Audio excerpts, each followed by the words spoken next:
There's one mute. I'll see you at the introduction. Hang tight.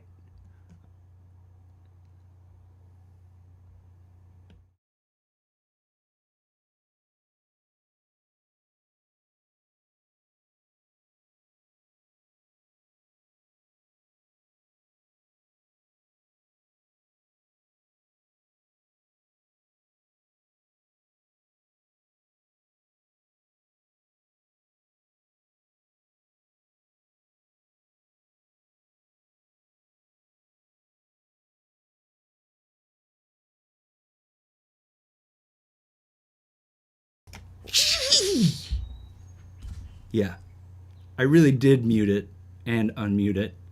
When you change scenes, it's where they get you. So great to be here again with you today. We're going to call this Wise Up on Air. We got a special edition of immersive music coming up for you today. And it's been a little bit. We took some time out after the Wise Worldwide Online Expo. This was a 2-day event. We had over 8 hours of content that we shared with the community about the Wise 21.1 version. We'll talk a little bit more about that as we move forward. But it's great to be here today. I've got some special guests in the wings, and so really glad to be here with the community today. Thanks for tuning in. So, check this out. We're going to look at some of the things coming out of the Audiokinetic blog. One of the big initiatives here is to constantly be bringing these fresh perspectives on interactive audio to the community. And one of the best ways to get tuned into that is, well, here you are, the live stream, but also in the Audiokinetic blog. And so you can easily subscribe to that here, drop your email, do a little self-identification, and then we'll deliver this to you. And just today we dropped this great blog about a new spectral multi-effect community plugin that's been released into the ecosystem. I hope some folks will give that a spin. But really, this is a place where we take in different perspectives of people working in the industry. So we had a great article written by Alexander Brandon talking about branching music in Wasteland 3. That was a cool one that came out. No stranger to the live stream, the folks from IMBA Interactive delivered a blog for designing the musical game world of No Straight Roads. So if you didn't check out the live stream when we did that a few months ago, they wrapped that up in a tidy blog for us. And then just everything you can imagine Wise related has been just constantly delivered for you to educate about the new pieces of Wise and different aspects of this interactive audio life. So hope you find that of value. We also keep these fresh. So the What's New came out with the release of 21.1 earlier this year in March. And we circled back to it recently to make sure that we were feeding it with all of the different educational materials. So we've added videos for many of the features in 21.1 pulled directly from our Wise Worldwide Online Expo and dropped those in line. So as you're getting the high level of what these new features are, you can actually go deep, deep, deep hands-on with developers as they share the ins and outs of these features with you to, depending on how you like to consume information. So definitely jump into that. As I mentioned, a new spectral multi-effect community plugin that's come out. New blog just dropped today. And the other thing that we talked about on the online expo was this new team training initiative that we have. And this is a way for you and your teams or at your company, you're working at your developer and you're trying to get a broader perspective on one piece or several pieces of the Audiokinetic pipeline. And so we've created this new way for developers to engage with us, and we can deliver a focused, fast track to learning about different aspects of Wwise. So whether it's trying to optimize your project and how to get the most out of it from a resources perspective, or if you're trying to quickly train up a group of people in your QA department to help identify issues and report on sound-related problems. Super cool stuff. I encourage you to jump into our learning tab and team training here on the blog, because we're really excited to be able to bring that level of education to developers directly. So definitely jump into that. The other piece of this live stream that we usually try to get out of the way up front, and by get out of the way, I mean really embracing the community out there doing cool things with Wwise. And I thought this was one of the coolest things that I saw in the last few weeks. Baby Castles, this is a group of folks out in New York. They did a live stream seminar over a couple of days where they used Wwise and Unity to create a rhythm game. So similar to your Rock Band style, things, you know, coming at you, almost a Beat Saber like predecessor. But again, they built this all from scratch. You can tune into it and step through the process. They talk about laying down custom cues in the Wwise music hierarchy and how they tied that into Unity to create ultimately a rhythm game that you could dance to. So that was super cool. Also, our friends at Frontier Entertainment released a video about Planet Zoo and their use of reverb, reflection, occlusion, and filtering. Again, a developer giving an unprecedented picture or view into their process. Really valuable, and grateful to have had them on the live stream last year talking more about their pipeline as well. So great resources from the community, always coming out with the best intentions to educate and lift up the user base of interactive audio professionals as we continue to shape and create this art form of dynamic and interactive sound. So really thankful for those folks. So speaking of the blog, previous contributor that we had talking about, you know, why they used Wwise as part of their 3D interactive music experience. And this is going back to earlier this year, but I'm excited to bring to Wwise Up on Air our friends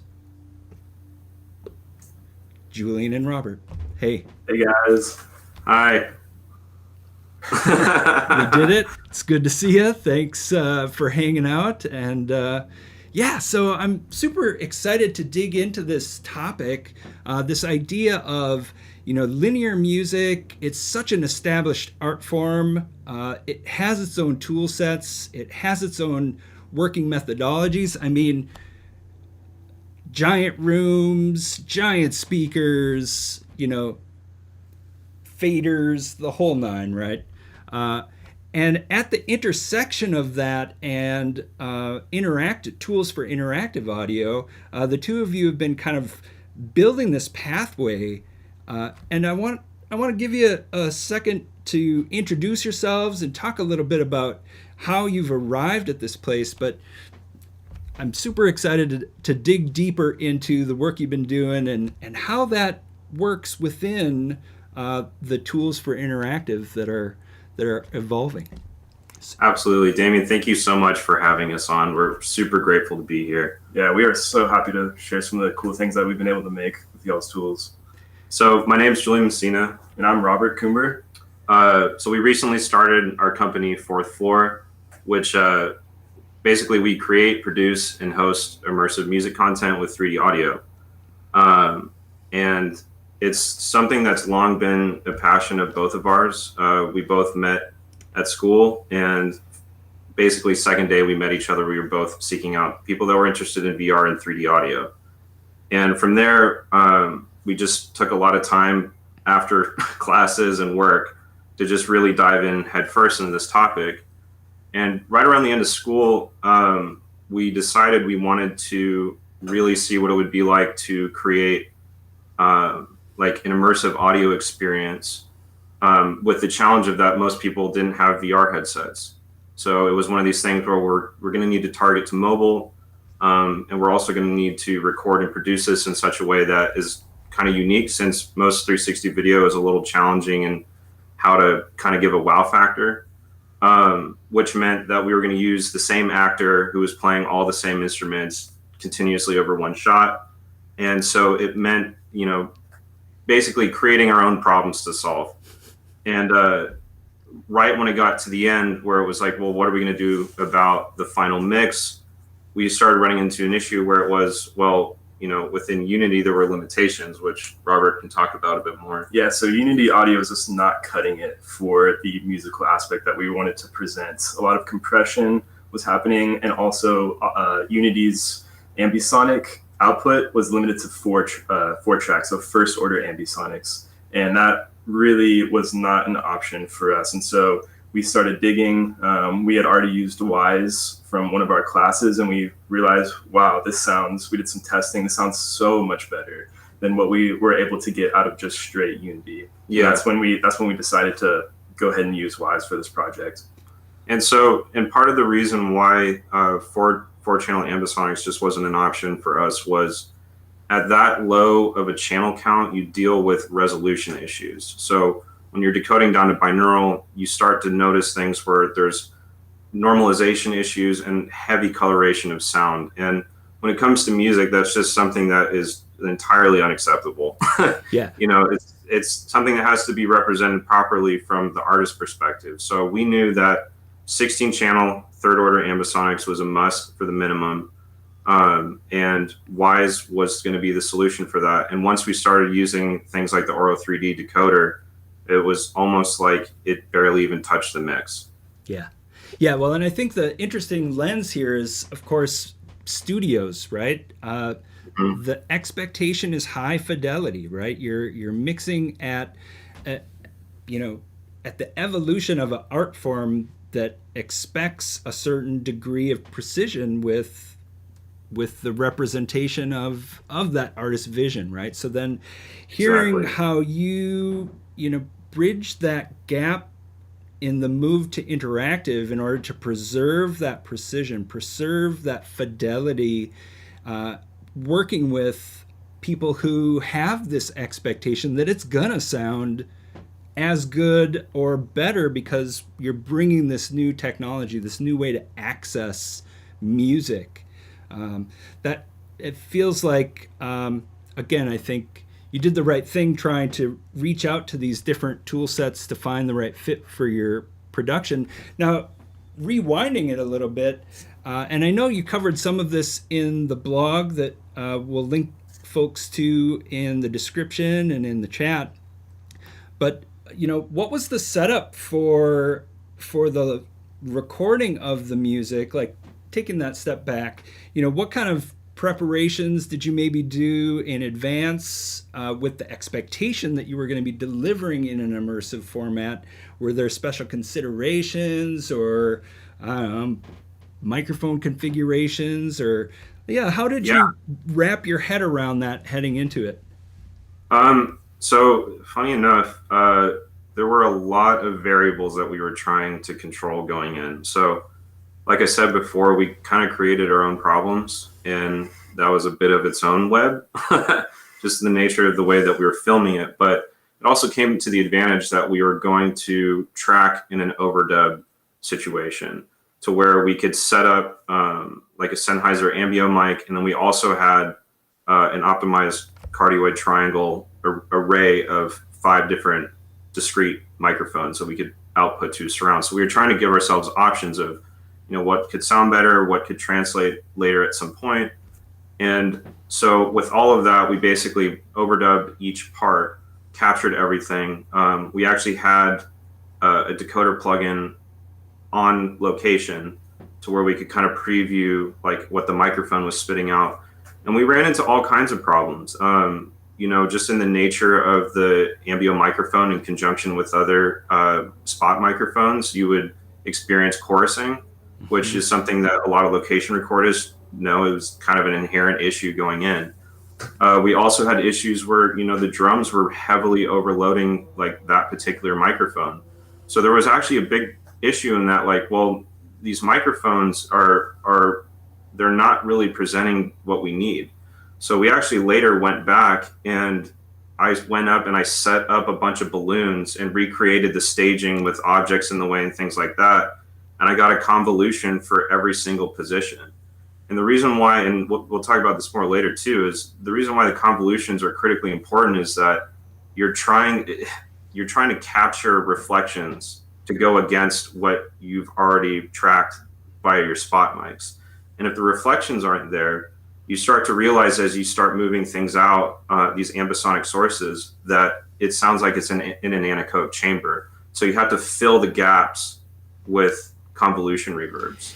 Well, and you said you're talking like spot mics, balloons, like, so you're taking, for each microphone, you're taking a balloon to that location.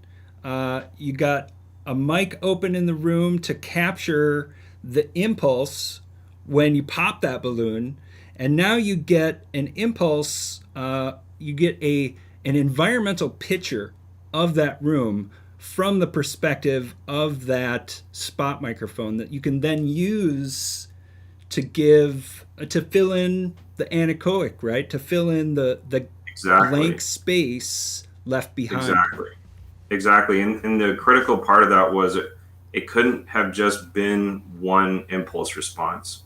I had to catch an impulse response for the drums, for the guitar, for the piano, because in that space, it has its own, sonic DNA. Yeah. It has its own reflection characteristics. So for every single one of those buses later in the mix, I would then say, okay, drums gets its own convolution aux, here we go. So building out from there. And that allowed me to fill out the space naturally. Otherwise, we would have been trying to use microphones that were causing problems or using reverbs to fill in gaps to where it wouldn't give you the natural presentation of what it was like being there. In addition to, we couldn't just rely on the stereo reverb being an effect that could lift all that up. Yeah, and whenever Julian was doing these recordings for the convolution reverb, I did come a little late. And I walked into the studio and it looked like there was a birthday party happening in the studio. And I was like, oh my gosh, there's a lot of balloons in here. We're just going to do a lot of convolution. This is going to sound amazing. We're going to have some confetti and some cake and yeah. Yeah. That sounds awesome. And again, towards trying to accurately reproduce the space from the perspective of each instrument, preserving the isolation of that instrument without the kind of crosstalk or phasing between microphones or between overlapping instruments using a single convolution, right? Mm-hmm, exactly. Because again, these were ambisonic impulse responses. So those channels were already filled out to represent itself later to whatever, spherical harmonic combination to just output and pick up where that was in relation to that microphone. Yeah, cool. And now, so help educate me here on the IR side of things, because when you're capturing an IR, you're grabbing that impulse. Like, what's the next step? You've recorded it with the array. What happens next with it? Just take me on that.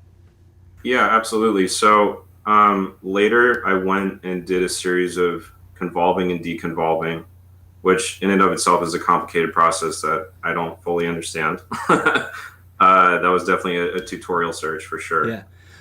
But you're importing those into a software like Sir or Altiverb or... Yeah, so once I captured and did that little bit of processing on the impulse responses, I brought it into a plugin called Ambiverb, which came out of necessity to try and get this to not sound like an anechoic representation. And fortunately, it was affordable. I think it's a French company, Noisemakers, who does it. and it did the job perfectly. And in fact, I still use that convolution reverb for kind of my expanded mix workflow, even now. Yeah. Great. Again, just giving folks who are tuned in a little bit of context around the process. I think it's really valuable to bring that. And did you so okay, you've got the ambience, you've got it on a fader, you're ready to mix it in, and as you're mixing, and to be clear, your process started outside of Wwise. It did, and that's actually one of the points that I'm really excited to bring to people listening, is that this wasn't something that was mixed in an isolated environment that was impossible to get access to. This was something that I worked on over headphones on a laptop, and that's because of software like Reaper, which allows multi-channel capability and very specific routing for when you need it. And then also an incredible tool set by Dear VR with some of their mixing tools. Everything they have sounds great, and it's intuitive and easy to use to where I can place things, but they also have expanded mix flows that I can kind of branch out, incorporate different kinds of mix philosophies into my mix. So again, that being the case, when it came time to doing the mix, because Rob and I have done 360 content before, a lot of delivery options, for like YouTube or Facebook, was you could have essentially what is a head tracked element and then also headlocked. And for some time, I spent a while just trying different things with those limitations. So the big point in the mix was, all right, my delivery, even for our own project, is going to be set up to have a stereo, or let's say a 2-channel headlocked, and then this third order head tracking type of ambisonic file. So I was able to set my mix up in a way to where, I could get creative and send mono elements that I didn't want moving in a scene, or even like low end information, to this mono headlock, and as well as send stereo effects that I didn't want, confusing people. Because another important part of 3D audio is just because you can put something somewhere doesn't mean you should. And just inherently with our physiology, we've evolved to, if we hear something behind us in certain frequency ranges, sometimes it means danger. So you don't want to put people on edge. And especially with effects and you're using lots of delays, that you need to be cognizant of how that can affect people. So I could play it safe and say, okay, great, I can bring some of my stereo effects in the headlocked. And the cooler part too is I could even put headlocked binaural elements if I wanted to. Right. If I didn't want that translating, if I wanted something that was fixed in a mix to come across in a certain way to where no matter where anyone was looking, they weren't going to miss it. Got it. And again, this idea of headlocked, the difference between, your unfiltered frequencies, maybe layering in effects, layering in binaural sound, which, is a filtration and allows for this greater precision, to understand positioning. But it does filter sounds in order to achieve that kind of precision. Okay, so now that's the headlock perspective. Now you've got this other thing. This is this ambisonic piece of it. And what elements are you choosing? Was there an easy way as you found your way through it where you're like, okay, well, kick drum, we're keeping that headlocked and full frequency, or this thing, we're always in the ambisonic with it. Were you? Right. Well, this was something that required a lot of back and forth testing, and something that I really appreciate Robert being patient with, because it's like, here, check this mix, check this mix.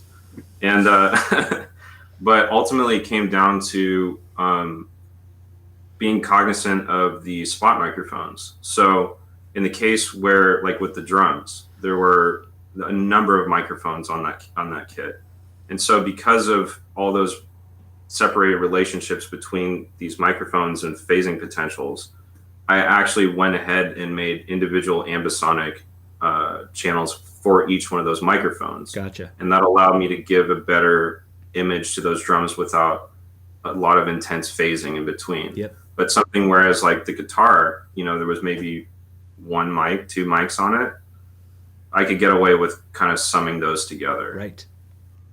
You're talking about spot mics too. Because one interesting thing for each individual track that we recorded, each individual instrument, we had 3 different versions of it. We had the ambio microphone, the surrounds microphones as well, and then the spot mic.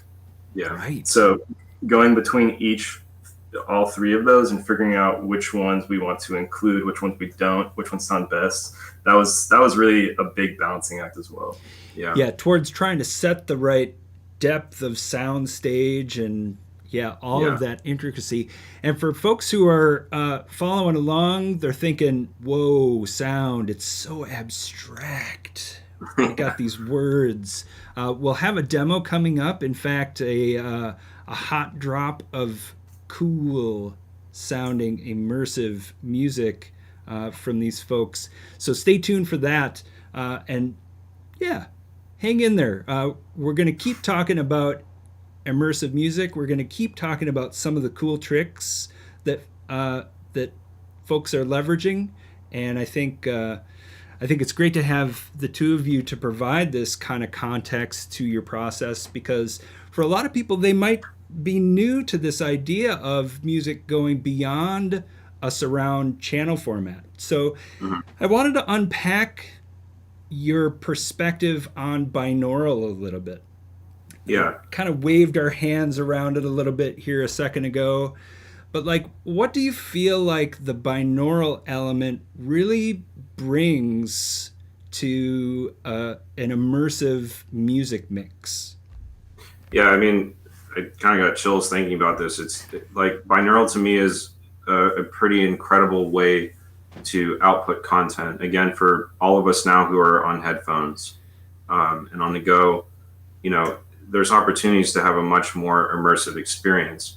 Now, again, in order to make a better binaural experience, like something that we were kind of touching on a little bit with minimum channel counts for ambisonic files, was that you need to think in higher resolutions. And to get to a higher resolutions means you need more information spread out.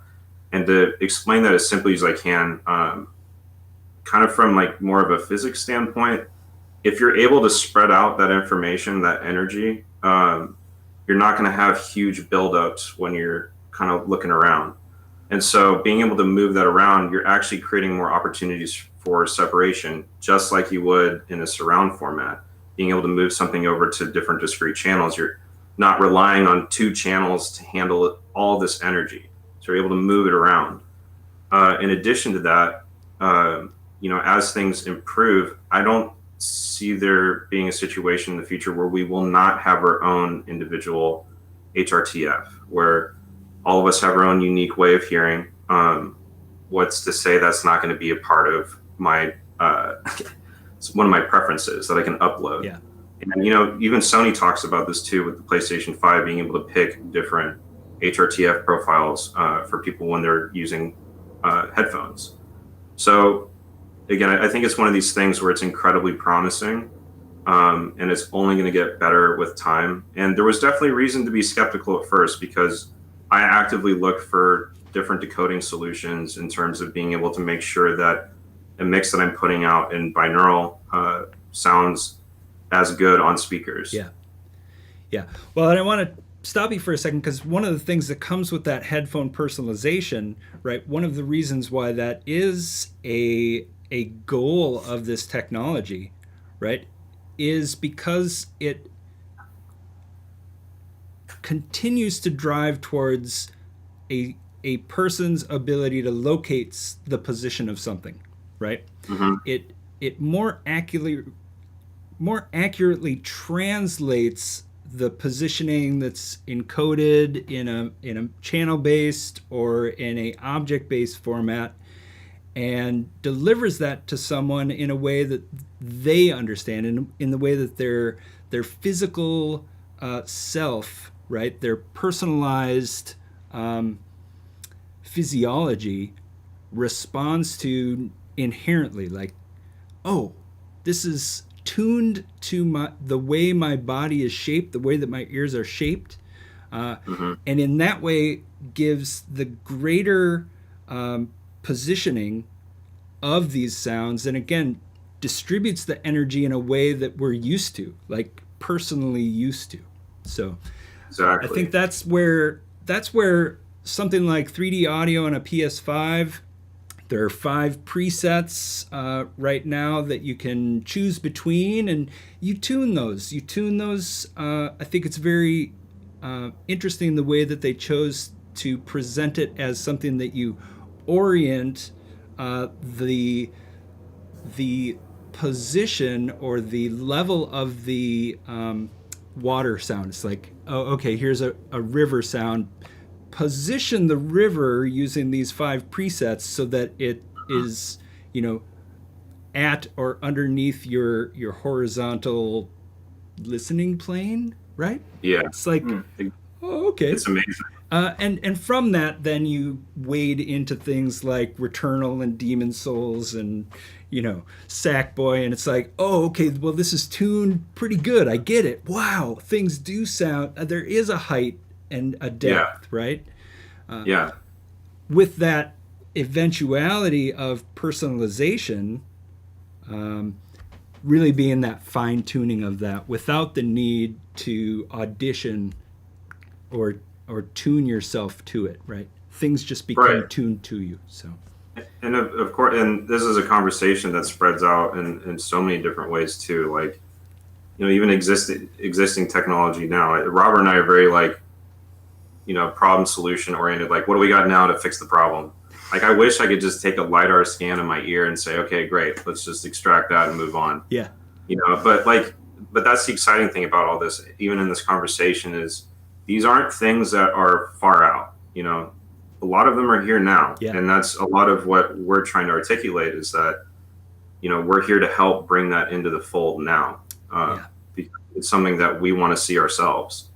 Cool. And so you've got these mix elements coming together. You're doing this all, on a laptop, rocking some headphones. You got your tools and your technology. You got your stems. You got your effects.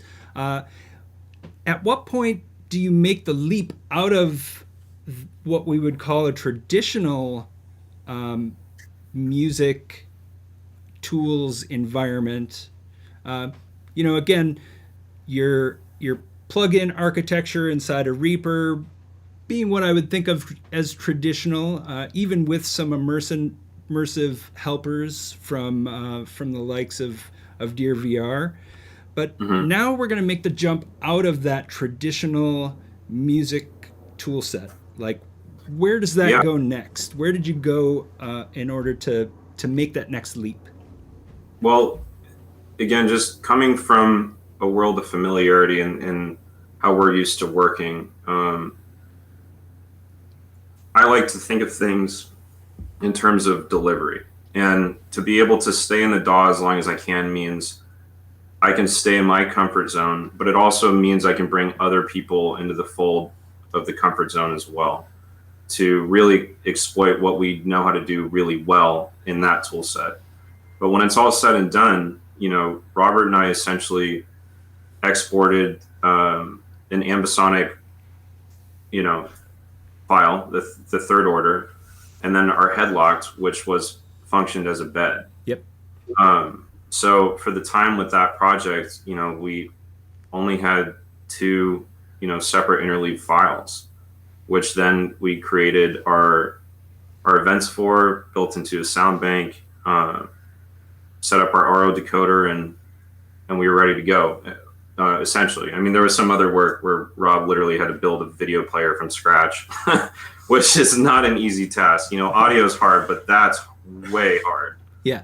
And Rob, that's the Unity side of things where you're setting your scene. You want to talk a little bit about, what you had to do to enable the audio that was being created in the box in the traditional music tools, and how you use Unity and Wwise to kind of bridge that gap. Yeah, certainly. So Well, as Julian is doing all of his end inside of Wise, inside of Reaper, I'm setting up all the visuals and preparing for that package from Julian, that basically the sound bank from Julian, bringing it into Unity. And for this project, this was before we really had a grasp of timelines. So we just set up basic play events and pause events, resume events inside of Wise that Julian set up. Yeah. And I just hooked up all of our specific buttons, start events to these things that Julian set up. And it was really quite simple once we already had the app built out, getting that audio into it. There was a couple of issues with some specific iOS notifications. That's always super fun to play with. Yeah. But other than that, it was simple. And now we've actually moved on to the Unity timeline. Cool. With Wise, and that has really simplified a lot of those issues that we were having initially. So yeah, it's actually the workflow that we have, especially with music, can be quite simple versus doing a full game, all these crazy events, RT, CP. Yeah. Levels. It's really a lot easier for that. Sure. Well, and coming from linear music, the expectation is I press play, it plays the same every time, right? Exactly. You're not doing a whole lot of random variations on the snare drum, right? Like, no, it's got. Don't touch their snare drum, please. Right. So in that way, it simplifies that expectation, and again, the integration. And again, painting a picture, you're in Unity, you're orchestrating some kind of visual accompaniment to the music that's being created. And we're going to foreshadowing this a little bit for folks, right? We're going to see and hear your current work represented in this way. But so just to give people the context from the game side of things, it's a 3D scene in Unity. It's got bouncing balls or video playback or whatever it is represented in a 3D scene. And ultimately, Wise is there to play back sounds positionally in that 3D scene in whatever way that makes sense. Wise is there to play back sound in that headlocked configuration, right, without any kind of head tracking. And so ultimately it is a very simplified representation, but a very powerful way to express and I would say choreograph or orchestrate the interaction between the sound and the music. So sound, music, exactly. Visuals, yeah, those. Exactly. And, using Wise, we'll be able to scale things up in the future. And then as we're incorporating, building into our app, dealing with other like UI sounds, things like that, that's already handled. And it also gives me the opportunity to experiment with other people and say like, what happens if we put a 7.1.4 bed here, Yeah. And playing with things like that, and switching between sync devices where it's like, okay, well, we've got a cool binaural experience here, but, what if I want to watch this on my headset in my living room and I've got surround? Super cool, right? Yeah. So that's really like, the big important part of this. And then, on the Unity side too, and I'll let Rob explain this too, is, we're familiar with working with video, and the challenges that brings into it. And so one thing that I know, at least for me in the beginning, which was kind of intimidating, was to just see software that you were navigating between windows to kind of play along with this linear aspect. And it was like, no, we need a timeline.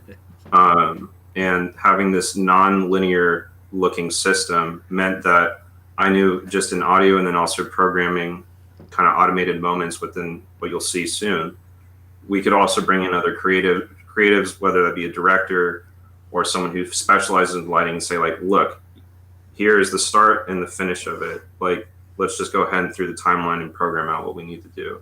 Yeah. Okay. So taking a step back, question coming in from the chat. The question is, and I think we're talking so far somewhat abstractly about your first adventure into this with the Dirty Laundry app, right? And the question coming in, you place 360 video in a sphere or something in Unity, and the music is in sync with that and kind of playing back linearly. Was that the experience in the Dirty Laundry app that's already out? Yes. iOS, go grab it. Yeah. Exactly. Yeah, that's exactly what was happening. Cool. So thank you for that question from the chat. And we're going to get a little peek here in a minute about something that is reaching in a little bit a different direction, if I'm not spoiling anything. Do you want to set that up a bit, and then we'll give folks a taste of what's coming? Tell us about the experience we're going to have with some of your new work coming up soon. Yeah, this is like a pretty incredible moment for us in that, we've always wanted to build something that was using visuals constructed, basically using 3D assets that we could have full control over and give us the highest fidelity, because 360 video is just not the right format at the time. I think it'll get better as volumetric capture improves, which will be really cool. I'm still holding out for that. But for the time being, there's, again, tools and assets at our disposal now that look amazing, and we should be taking advantage of that. So Robert and I essentially built the content that we want to see ourselves. And again, it's going to improve over time, but it allowed us the opportunity to really say, okay, I want, a piece of audio attached to here. I want to play with movement. I want to see things in sync, and kind of have that feeling of like a music video, but more not just immersive, but to really kind of put yourself in a scene, to really have your entire sensations covered. Exactly. In sync, reactive, dynamic. It's in the flow, and maybe in some cases, the mix can change, the mix can evolve. You can choose, 1 week, the drummer is like, yeah, that fill is wrong. You pull the fill from the mix, but actually on the game engine side, maybe you didn't touch anything, and everything still dynamically reacts appropriately because you're leveraging that interactive piece, right? Exactly. So the visuals are driven by the mix in that way. And the same thing goes for visuals as well, with this real-time aspect that we don't have to render out a video. We don't have to have pre-recorded shooting. We can, if we see something that we want to change, we can just change it right then and there. We don't have to go through this entire process, which allows us a lot more creativity and flexibility creating these visuals and audio. Plus, I don't know, custom shaders are pretty cool to look at too. Yeah. Okay. So we got a lot to talk about after folks have had a chance to put their eyes and ears on what you're presenting here today. But let's set it up a little bit more. Anything else you want to say about it before we cue that video and music example? Set it up, and then we'll kind of tumble out of that into, I'm sure, 100 different directions about where this is going. Yeah, absolutely. So this is kind of a preview into an alpha scenario for what we're creating. And what people will see is, again, a real-time presentation with 3D assets, with audio that is fixed and attached to things, and being able to translate head movement. So what you're seeing is what Robert and I essentially captured from Quest material. So this is running in VR on the Quest. And then in addition to that, later on, there will be a section, an A and B section. The A will be going between the audio that's tracked, and then the B will be just a standard stereo. Apologize in advance. I had to recreate a mix I wasn't expecting to get to broadcast, which again was a pleasure, but you'll hear some subtle differences in timbre. But essentially, when you see that A and B, it's switching between spatial and fixed. Cool. And I think an experience probably best done with headphones. Mm-hmm. So we'll give folks just a second to get cabled up if they're not already for that experience. And where's the music coming from? Who's the performer? What's the context? So I've been really fortunate enough to work with a good friend of mine, Blake Ruby. I worked on a record with him while we were in college, and it was an incredible time. He's an incredible musician and very creative and open to trying things. So we had started with that Dirty Laundry app, and he's been showing me some music back and forth recently with some stuff he's going to have coming out at some point. And I remember hearing one song in particular, and I was like, I got to use this. This is perfect for what Rob and I want to try to demonstrate to people to get them to see our vision. And so he was kind enough to let us use the song for this piece. So that's where that originated from. And we've got other artists too we're going to be reaching out to kind of build their own like immersive experience with too. But Blake was instrumental in this. Yeah, also a little shout out to Blake. He's got a new song out today called A Lot Less Happening. Yeah. So go stream it. Yeah. Awesome. Good to have friends in high places. And with that, I think I'm going to roll the Fourth Floor VR alpha demo of this featuring music from Blake Ruby. Again, get those headphones on. There's some really cool stuff happening, and following the video, we'll come back for a further discussion about where the technology is going. If you have questions, get them into the chat. It's about 4 minutes long, and I'm going to roll that here now.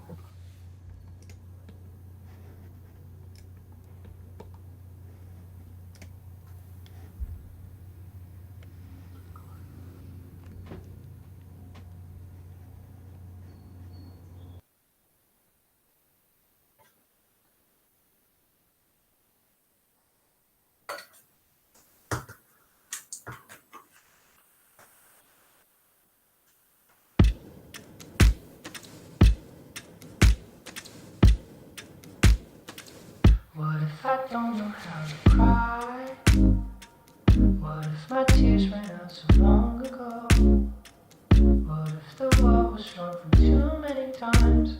Now I'm paralyzed. What if all my emotions dried? So now I can't cry with you. I wanna hold some of this sorrow too. I don't know why, but I just can't cry. What if I don't know how to sing? What if my song is meant for some other voice? What if a different story had to be told and I don't fit the mold? What if my golden years flew by and I already played my part? Wasn't I just about to start? Am I anything if I can't sing? So I'll wait to see tomorrow go two ways. So every tear I'd have to borrow goes to waste. Pick and choosing every sorrow so that I can smile today. Because I'm so afraid to cry.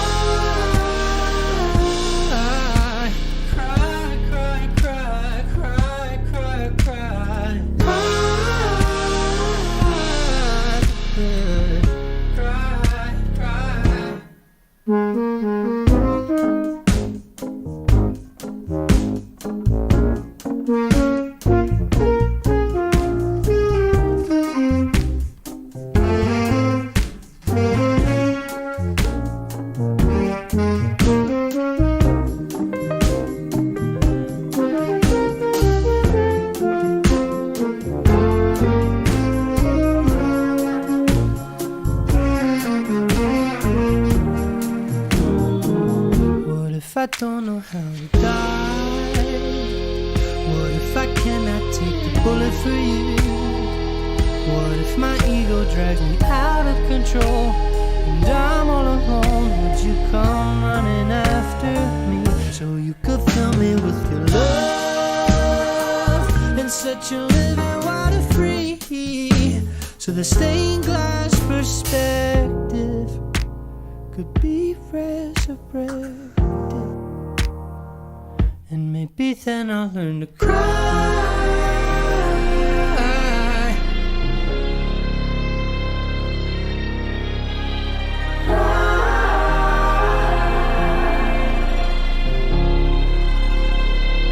Yeah, maybe then I'll learn to cry. Yeah, talk about chills.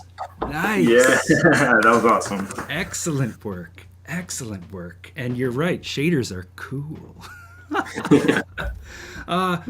So I think it all hopefully pulls together for folks out there who are following along. We're getting some good reactions in the chat to what people are seeing and hearing. Want to talk us through any of the cool things? I mean, just there's so much there, and what a great audio-visual experience. I just want to say first off. Thank you. Yeah, thanks. So, yeah, any cool tricks you want to tip us off to for folks who might be watching after the fact and they're just going to jump back and watch the video again? What was cool that they might have missed the first time? So a lot, and again, this was kind of in what we were talking about before, where working with these 3D assets, we're able to look onto Wwise workflows where we can attach emission components to these 3D assets, which then allows us to have a lot of control with how that behaves.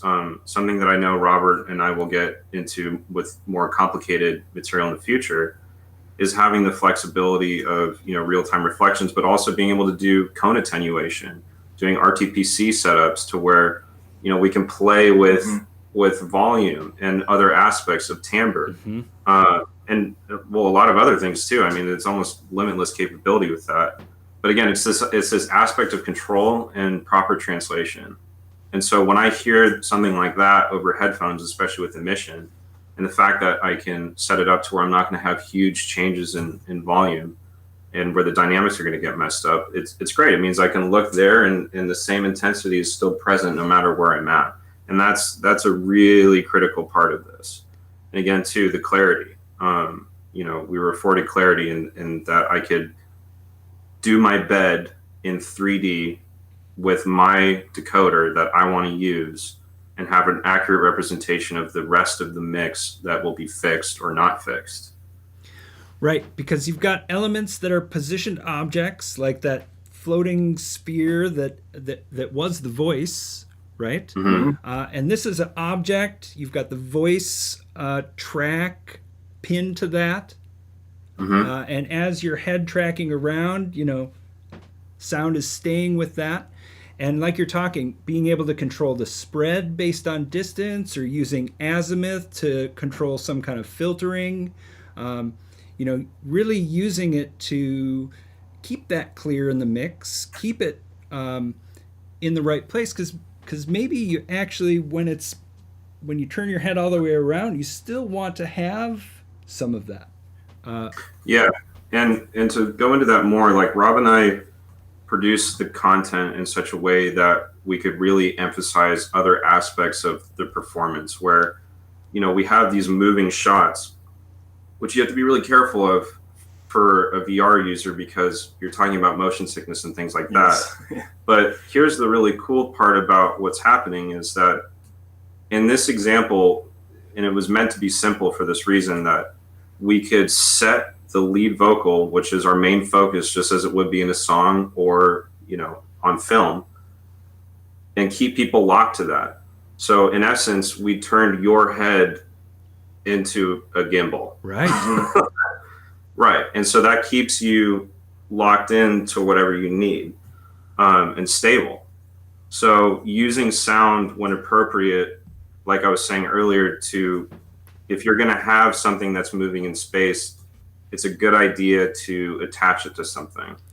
Yeah, well, I think we, as human visual creatures, help having a visual location for something helps us position it with our ears, right? The accuracy of our ability to locate something comes with that visual aspect as well. Right. Yeah. There's no surprises. Yeah, and that was one thing that we had a lot of fun with, was creating these visuals, determining, okay, what do we want to actually react to a vocal, or a specific drum track, bass track, whatever it is. And there's also things in it that are rhythmic that are not actually tracked to any audio, that are triggering on different beats, different parts of the songs. So really determining, what we want to see, just kind of closing our eyes, listening to the song, just thinking, what does this look like?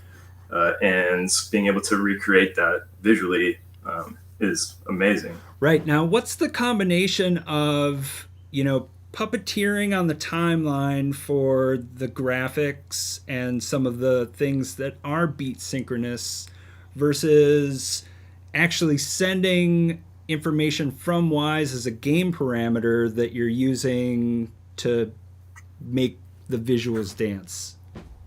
Sure, yeah. So what we did to make the visuals dance was we actually were pre-processed a lot of this audio into animation tracks using Blender. Gotcha. And those animation tracks, we were able to really smooth out a lot of that data, because just normal sound, even if it's just specific tracks, an audio track, it still is pretty noisy visually, going off of intensity or whatever it is. So we were able to really filter that audio to where it is a bit smoother coming out into the animation that you were actually seeing.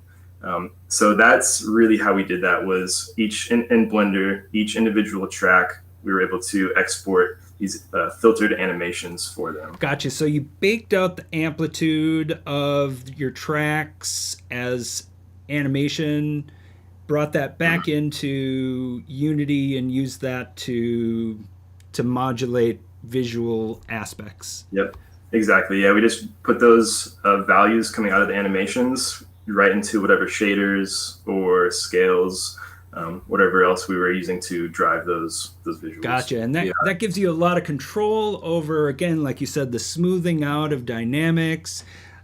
Maybe you don't want it to reflect the range difference all the time. You want to smooth out some of the high spots, maybe bring up some of the low spots. And so having that control in the animation side feels like, really resulted in something incredible. Yeah, and a big part of this, and something that Rob has been teaching me on a recurring basis, is, the name of the game is optimization. So finding ways to shortcut and make sure that we're asking less of the hardware to do work has been a really interesting way to produce content, because, in some ways that I know people are familiar with, at least, working with film, it's like you're always faced with a challenge and things that you can't do. Yeah. And trying to find what you can. So it's been nice to recognize these opportunities of like, well, we want people to see this on this particular hardware, so what kind of corners are we going to have to cut? The creative constraints of a low spec platform, right? Mm-hmm. Exactly. And yeah, I often find that drives the creative solutions. Exactly. So, and there's definitely a lot of creativity going on in that video. Question from the chat: did we hear any kind of spatial processing? Was the output leveraging any binaural plugins or any other spatialization? Yeah. So in this case, and kind of the way I like to work, this demo was meant to like really make a stark difference between like what is locked and what is headlocked. On future mixes, I'm going to have a lot more layering of things occurring, but just with people that we've been demoing to, I really wanted them just to kind of get it right away and not distract them too much. But I will say the headlock that you're hearing has been mixed out into a larger format and processed and rendered down to binaural. Okay. So that's kind of a specialized thing I don't really want to go too far into, but it is after work of expanding mix flows. Yeah. So there is processing on that. But even that bed, if I understood maybe your setup, still has some content that didn't get touched by the binaural processing. Is that true? Yeah, in some ways, some certain elements out that haven't been touched by it. Yeah, because again, the binaural processing, while helping with positioning and panning and all of that, it does color the audio, and in some cases can remove frequency content. Totally. And again, that's where people will have to do their own research into what decoders work for them. But I will also say, we had touched on the topic of convolution earlier. And again, just in the way that we needed to render things out, using part of the reason why I didn't just do a stereo mix on top of an emitter was I needed to create a sense of presence in space. Yeah. So doing that whole mix, a lot of it was just to add those subtleties. I mean, part of a good mix in stereo is, people will add tons of reverb and tons of delays layered on top of each other, and you don't notice it. But when they're gone, something's wrong. Yeah, totally. Okay, so let's talk evolution, though.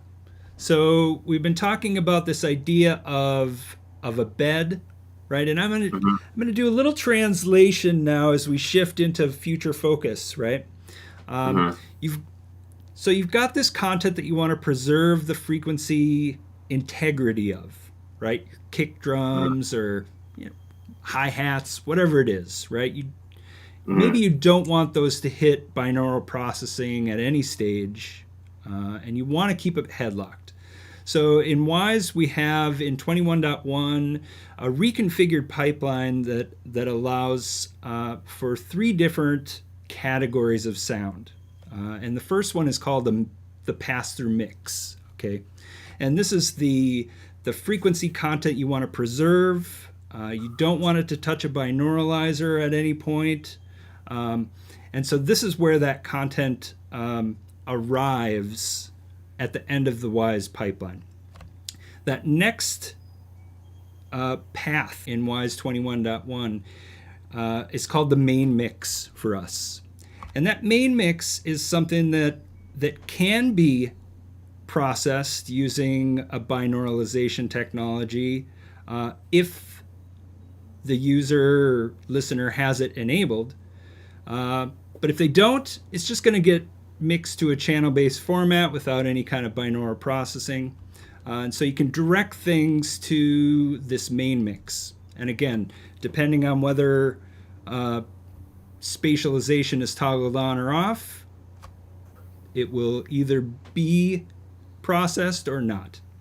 And then this last category of sound, which I think is where we're going to start taking this conversation, is objects. So leveraging individual audio objects and carrying their positioning information all the way to the end of the rendering pipeline. So leaving Wwise, preserving that positional information, preserving each of these sounds and their location, all the way to the endpoint or the renderer that's going to take and recombine these 3 things depending on what settings exist at the output. And you kind of alluded to this here a minute ago where you said, yeah, well, I don't want to distract anyone with the technology. I want them to hear this just clear mix that I've done.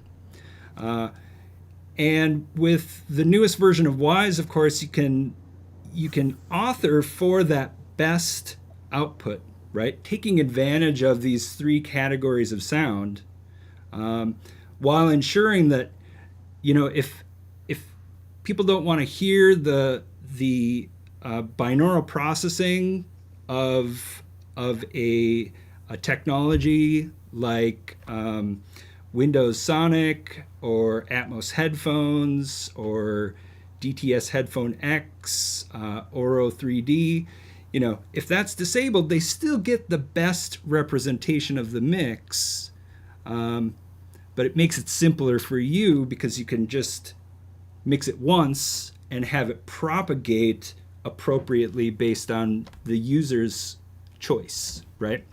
Exactly. And in film, like we call that like a sync point, you know, as to what device is translating that out. And the using the ambisonic aspect of this is so cool because we're talking about a sound field. We're talking about 360 degrees that essentially can be extracted into a discrete output. And so again, it's just adding to the layers of flexibility. And then who knows? I mean, at some point, maybe we'll be up to seventh order and we're outputting for something like that. But yeah, part of this conversation going into, you know, old to new and to future, there's a lot of talk about immersive formats, especially with where Apple's going and incorporating Atmos. And generally, when I talk to other people in the industry, just on the music side, they're gearing up for having to deliver for immersive formats. And there's a lot of anxiety in that. Just, you know, the technology is not super simple to understand right away. It takes some research. But also, you know, if someone's going to invest in a mix and mixing for one specific immersive format, what happens if now they're required to mix for multiple? And especially with a cost like that. And one of the things that I'm looking forward to, again, using Wwise, is that Wwise has already covered itself and scaled itself for the future to where I would feel more confident saying that, you know, someone who's mixing in Atmos now, it's like, well, you've already made your bed. Why don't we just go ahead and say whatever was an object, we'll go ahead and pitch as an object within Wwise. So you've already delivered for Atmos and what was required for that. Fantastic. Now let's just extract some of those components and we'll be able to translate it over to what we'll provide for you. Yeah, well, in Wwise, they've always called it cross-platform compatibility, right? And so, you know, being able to create your interactive audio once and have it propagate across all of the platforms, you make your individual tweaks. And I think what you were just saying, the extension of that is, you know, these different spatial formats. You know, in Wwise, we have a line to be able to essentially mix once for the highest possible and best audio representation, while giving people the tools to be able to tailor it to different solutions without having to do a total remix every time. Exactly, and retaining fidelity. I have to really stress, you know, to you guys, being able to just trust what we're putting in and to like what we're getting out. It's huge. Nice. And just this future proofing. To anyone listening, it's and thinking about this, it's a good idea to start thinking about how people are going to be listening, not 5 years from now, but, you know, way into the future. And I feel much more confident using tools like this while being able to still retain my own workflow within the DAW. Right, because you're preserving you're taking everything you know about mixing music, right? And the leap doesn't sound like it is too far to be able to extend this into an interactive tool set in preparation for this format to be able to deliver it. And I think we're at this tipping point. So the interesting thing about 3D audio, right, is that it's becoming more and more accessible, right? What does it take to experience 3D audio today? It takes a pair of headphones and an environment that you can toggle it on and off in. Your Windows environment, your PS5, you know, mobile platforms in the future as we move forward. And so it's that first step from I'm out there listening to music. In Tidal, you can have 360 content delivered. It's one of the formats they offer for certain titles in their library. So we're getting to this point where there's an accessibility for someone who's interested in trying out the technology. Like you said, Mhm. sometimes it can be a distraction if it's not what you're expecting. But okay, we're taking those steps. And the other piece that I think, well, you're absolutely have put your finger on it here today is the accessibility within the tools to be able to not only author for it, but again, to be able to audition, right? You're saying, hey, I'm in the box. I can flip the switch on and off. I can go between listening to a fully spatialized mix, leveraging all of these layers and the binaural technologies to, you know what, just give me stereo. Stereo with none of this fancy positioning stuff. Just, I want to play it back for the producer, and they don't need the whiz bang right now. They just need to know that my mix is awesome, right? Yep. So it's that other piece of the accessibility of having the tools at your disposal to be able to flip the switch that I think that is, yeah, we're arriving quickly, and today's conversation was a great illustration of that. Thanks so much. Thank you. Question from the chat coming in, and this is just a little open-ended for you. What about AR, VR? Like we talked a little bit about the headphone side of things, and that extends into just simple linear playback formats. But what about head tracking? Your time maybe with the Quest recently, or with other VR formats? I don't know. Do you do much AR on your phone? Like, is this still something that people should be thinking about as either a platform or an extension of their title? Thoughts on it? Certainly. Yeah, and that's something that that's what we are really pushing for, and that we really believe in. So with VR specifically, one thing that we love about VR that is impossible to do with anything else is you can imagine listening to a song, closing your eyes, thinking about what that looks like with your eyes closed, and we can do that. We can build that. Yeah. It's crazy. Yeah. And it's so cool. And we, understand that VR isn't in everybody's hands right now, which is a little frustrating, but it is constantly growing every single year. It's just been growing and growing, especially with the Quest. A lot of our friends have Quests now, which is amazing, and we're able to share to a lot more people.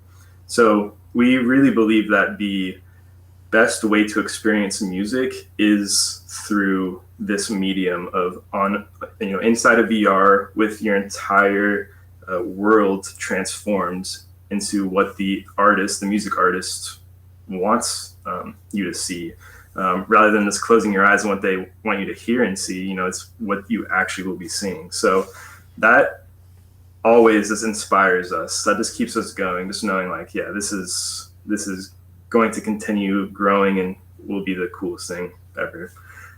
And with AR is definitely a little tricky at the moment, especially with music.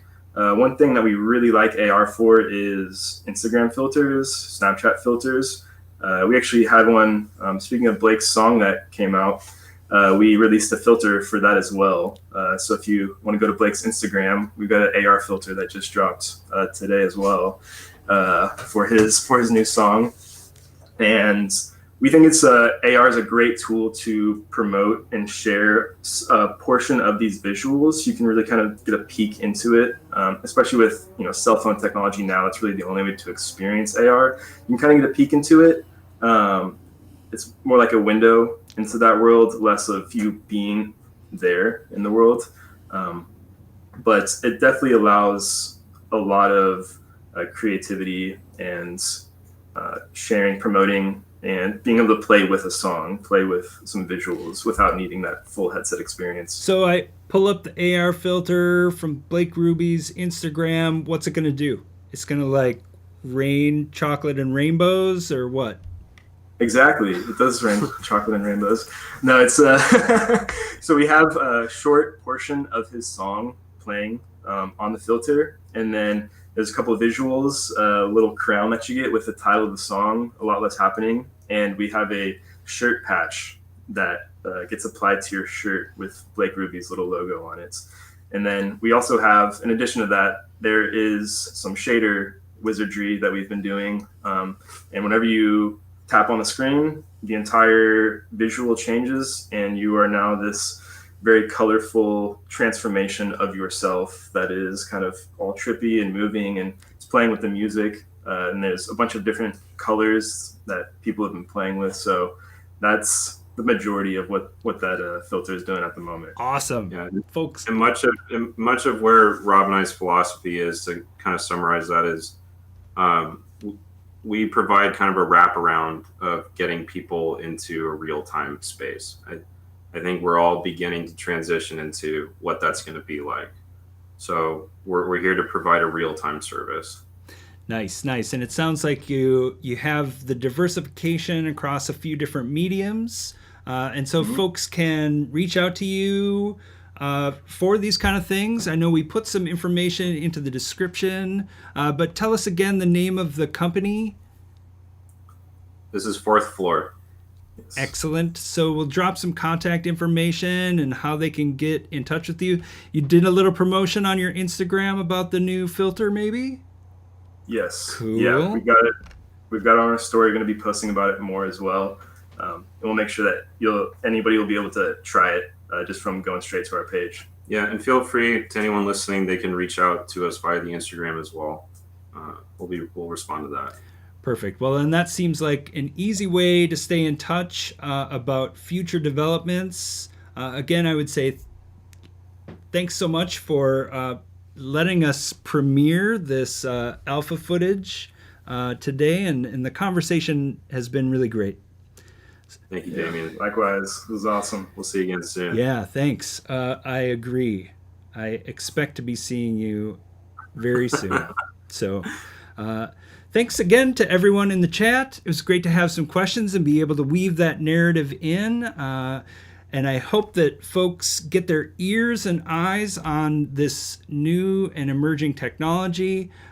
Some really exciting opportunities out there for folks to audition, experience, and start playing around with it as a format in Wwise today in 2021.1. We hope that you circle back with us and let us know what you get up to with it. Again, always interested in highlighting the cool things happening out there in the community. So again, Fourth Floor VR, thanks so much for your time today. Thank you.